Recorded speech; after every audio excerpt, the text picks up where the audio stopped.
Republican-run states like Florida and Texas have added more jobs than before the pandemic.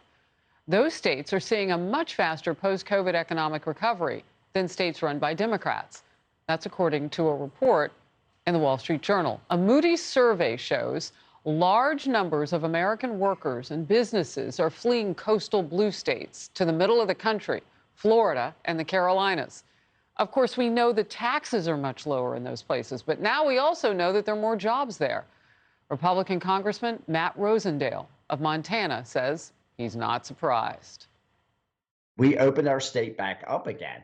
And not only did you see that our economy picked up faster, we also saw that the children were a lot healthier and a lot happier. And so that's something else that everybody has to take into consideration. A lot of those blue states, as you say, are going to be dealing with a lot of these other problems, not just with their economy, but with mental health issues because they did lock down their states. They're going to be dealing with that for quite some time.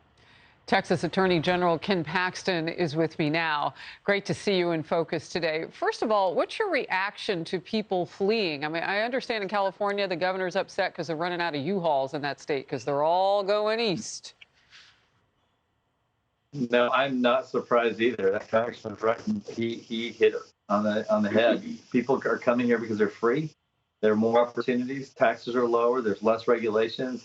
It's all about freedom. It's all about opportunity. If you want to come to Texas, you want to come to Florida, you're going to have a chance to improve your life and your children's lives. In other states that put regulations and higher taxes and less freedom, they're going to lose jobs. It makes perfect sense. Attorney General, there's no perfect place. We know that. When you look at it, you haven't been to Texas yet. I have 11 cousins in Texas. They all live in the Dallas metro. I love it there. But there is no perfect place. There are going to be people who come who may not agree with some of the politics in different places. That doesn't seem to be changing, though. I mean, people don't. I mean, they're moving, and the blue states aren't. I mean, the red states aren't getting purple. No, and look, people are voting with their feet. There is no. We're not in heaven. So this is not.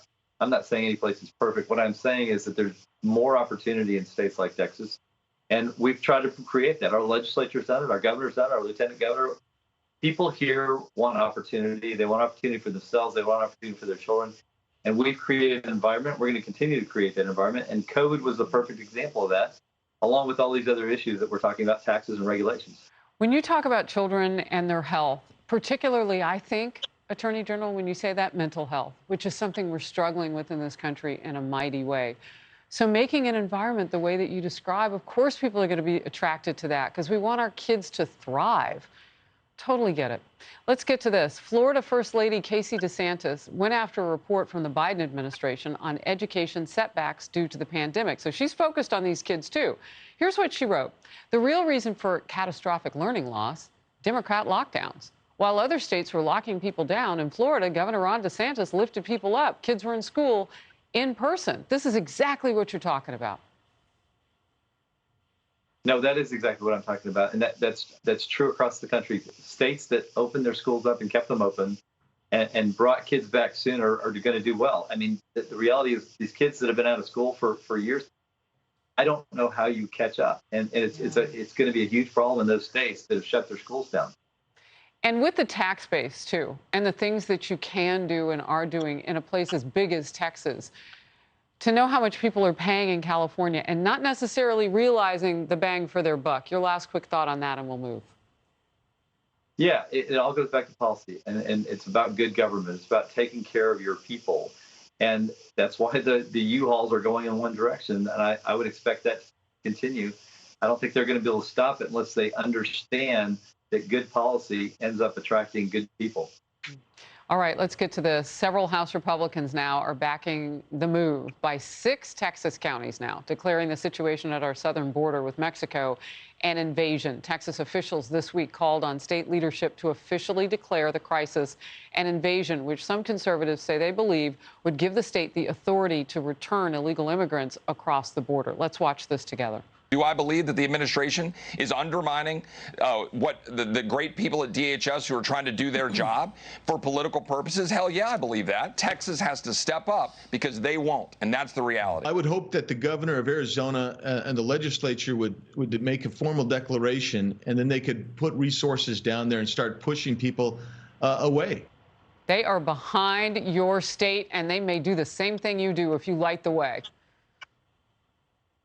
Look, I'm all for it. I think we have an invasion. I think if you look up the definition of invasion, if you look up what's said about this in the Constitution, we have every right to declare an invasion. It's up to the Texas legislature, the Texas governor. I think he's looking at his options right now, and I think you'll see some good things coming from both our legislature and our governor. Real quickly, the resources that this would attract. Oh, there's no doubt. I think that people across the country understand we have to protect our borders. And I think that if we need help and we make the call for help, we'll get it. I mean, the reality is we're paying for a lot of this ourselves, and we're going to need the rest of the nation to help us and understand that this is an expensive proposition, but it's well worth investing in. Attorney General Ken Paxton from the great state of Texas. I'm apparently not getting home enough. If you didn't know I was there, I make a lot of noise when I'm in Texas. Good to see you. Come on home.